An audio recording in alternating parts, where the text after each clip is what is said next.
నిర్గమకాండము 6వ అధ్యాయం యొక్క సారాంశం.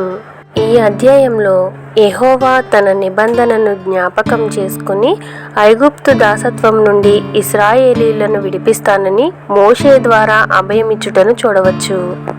దేవుని వాగ్దాన పునరుద్ఘాటన. యెహోవా మోషేతో మాట్లాడి అబ్రహాము, ఇస్సాకు, యాకోబులతో తాను చేసిన నిబంధనను జ్ఞాపకం చేసుకున్నానని చెప్పెను. ఐగుప్తీయుల దాసత్వం నుండి ఇశ్రాయేలీయులను గొప్ప దండనల ద్వారా, చాచపడిన బాహువు ద్వారా విడిపించి బాహుబలముతో కాపాడుతానని వాగ్దానం చేసెను. మోషే అహరోనుల వంశావళి. ఇశ్రాయేలీయులను ఐగుప్తులో నుండి వెలుపలికి నడిపించుటకు యెహోవా ఏర్పరచుకున్న మోషే అహరోనుల ప్రాముఖ్యతను తెలుపుటకు రూబేను, షిమ్యోను మరియు లేవీయుల వంశావళి ఈ అధ్యాయంలో వివరించబడెను. మోషే సంకోచము. ఫరో ఎదుటకు వెళ్ళి ఇశ్రాయేలీయులను పోనిమ్మని చెప్పమని యెహోవా ఆజ్ఞాపించగా మోషే తాను సున్నతి లేని పెదవులు గలవాడనని యెహోవా సన్నిధిలో మనవి చేసెను. దేవుని నామము. దేవుడు పూర్వపితరులకు సర్వశక్తిగల దేవుడు ఎల్షదాయిగా ప్రత్యక్షమయ్యానని, అయితే యెహోవా అను తన నామంతో వారికి తెలియబడలేదని మోషేతో చెప్పెను. జనుల నిరాశ.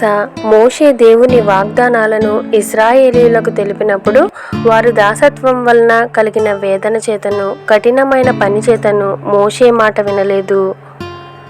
లేవీయుల వివరాలు. లేవి వంశంలో అమ్రాము, యోకేబేదుల వివాహం ద్వారా అహరోను, మోషే జన్మించారని, అహరోను భార్య ఎలీషాబా అని, మరియు వారి పిల్లల పేర్లు నాదాబు, అబీహు, ఎలియాజరు, ఈతామారు స్పష్టంగా రాయబడెను. దేవుని నిబంధన. కనాను దేశంను ఇశ్రాయేలీయులకు ఇచ్చుటకు తాను చేసిన నిబంధనను దేవుడు జ్ఞాపకం చేసుకునెను. 7 వాగ్దానములు.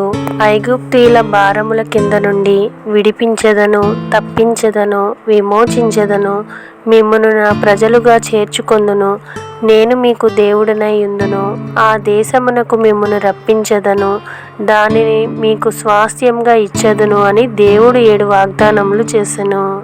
ఫరో కాఠిన్యము. మోషే మాట వినడానికి ఐగుప్తు రాజైన ఫరో హృదయము కఠినపడబోతుందని దేవుడు ముందుగానే సూచించెను. ఈ అధ్యాయం నుండి మనం గ్రహించవలసిన మరికొన్ని ముఖ్యమైన విషయాలు. దేవుని నమ్మకత్వము. శ్రమలలో ఉన్నప్పుడు దేవుడు తన ప్రజలను విడిచిపెట్టక తాను చేసిన నిబంధనను మరియు వాగ్దానములను ఎల్లప్పుడూ జ్ఞాపకం ఉంచుకొనును. కష్టాలలో విశ్వాసము. శోధనలు, కఠిన పరిస్థితులు ఎదురైనప్పుడు అధైర్యపడక దేవుని మాటలపై నమ్మకం ఉంచాలి. మనుష్యుల బలహీనత, దేవుని శక్తి.